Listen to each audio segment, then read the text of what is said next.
Selamat siang investor, kembali bersama saya Melina dari Mexico Futures. Pada kesempatan kali ini kita akan membahas berita seputar indeks saham, forex dan juga komoditas. Bursa saham Amerika Serikat berakhir lebih rendah pada perdagangan Jumat waktu setempat atau Sabtu waktu Indonesia Barat karena saham utama teknologi masih membebani pasar saham. Selain itu, pertikaian antara Amerika Serikat dengan China turut memberikan pengaruh tersendiri terhadap gerak Wall Street. Sabtu 25 Juli 2020, indeks Dow Jones Industrial Average turun 182,44 poin atau 0,68% menjadi 26.469,89. Sedangkan S&P 500 turun 20,03 poin atau 0,62% menjadi 3.215,63. Indeks komposit Nasdaq tergelincir 98,24 poin atau 0,94% menjadi 10.363,18. Volume perdagangan di Wall Street sebesar 9,57 miliar saham masih lebih rendah dibandingkan dengan rata-rata 11,04 miliar selama 20 hari perdagangan terakhir. Saham Intel Amerika Serikat jatuh lebih dari 16%, memimpin penghambat dalam indeks Dow Jones. Perusahaan tersebut melaporkan hasil kuartal kedua yang melampaui estimasi pada hari Kamis lalu. Tetapi mereka juga memproyeksikan pandangan suram untuk bisnis di kuartal ketiga. Saham raksasa teknologi utama Amerika Serikat lainnya seperti Facebook, Apple, dan Google parent Alphabet mengalami kesulitan. Sektor teknologi di indeks S&P 500 ditutup turun 1,19% dengan kelompok dengan kinerja terburuk. Di sisi lain, Amerika Serikat dan China kembali berseteru. Beijing membalas balik Washington yang menutup konsulat Houston di China dengan menutup konsulat Amerika Serikat di kota Chengdu. Bursa saham di Asia Pasifik juga diperdagangkan beragam pada perdagangan Senin hari ini karena investor terus mengamati perkembangan isu-isu seperti pandemi virus corona. Hari ini indeks saham Jepang memimpin penurunan di antara pasar utama di kawasan Asia Pasifik dengan indeks Nikkei 225 dan Topix Jepang masing-masing turun 1,31% pada awal perdagangan.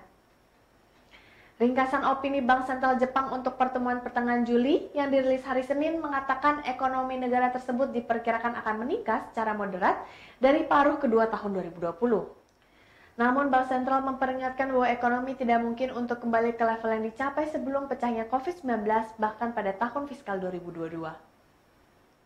Beralih ke berita emas, setelah berhasil menyentuh level $1.900 per troy ounce untuk pertama kalinya sejak tahun 2011, harga emas terus menguat dan mengejar level 2.000. Harga emas terakhir ini sekaligus mencapai rekor tertinggi sepanjang masa.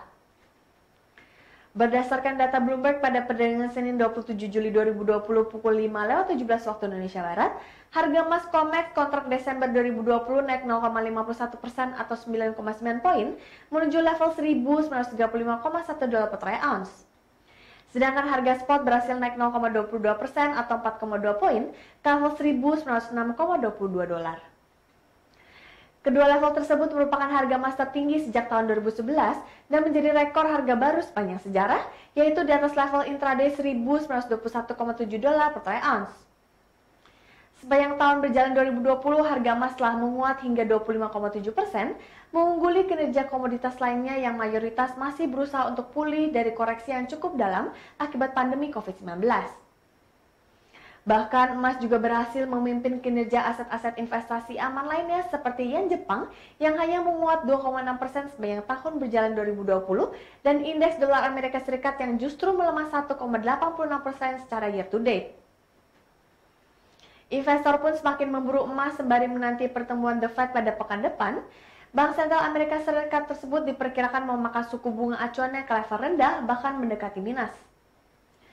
Ketika suku bunga acuan Amerika Serikat 0 atau mendekati 0, emas akan menjadi sangat atraktif untuk dimiliki. Apalagi situasi pasar saat ini sangat tidak menentu yang akan mendorong para investor mengumpulkan aset investasi aman seperti emas. Harga emas diprediksi akan mencapai level 2.000 dalam waktu dekat. Sedangkan harga minyak mentah global menguat tipis pada akhir perdagangan Jumat 24 Juli lalu. Kenaikan harga minyak ditopang perbaikan data ekonomi. Senin hari ini harga minyak mentah bercakap Brent untuk pengiriman September naik 3 sen menjadi $43,34 per barrel. Sedangkan minyak mentah berjangka West Texas Intermediate untuk penyerahan September bertambah 22 sen menjadi 41,29 dolar per barrel. Dalam sepekan, minyak Brent naik 0,5%, sedangkan minyak mentah Amerika Serikat West Texas Intermediate naik 1,7%. Berdasarkan indeks manajer pembelian IHS Markit, aktivitas bisnis di zona euro tumbuh pada bulan Juli untuk pertama kalinya sejak pandemi virus corona. Kondisi ini menjadi katalis positif di pasar. Sementara itu, aktivitas bisnis Amerika Serikat meningkat ke level tertinggi dalam 6 bulan pada bulan Juli, namun perusahaan-perusahaan Amerika Serikat melaporkan penguatan harga minyak dibayangi sentimen perseteruan dengan Amerika Serikat dan China. Ketegangan terbaru dua konsumen minyak terbesar dunia tersebut memicu kekhawatiran tentang permintaan bahan bakar. Sekian berita seputar saham, forex, dan komoditas untuk hari ini. Saya Melina pamit undur diri, terima kasih dan sampai jumpa lagi.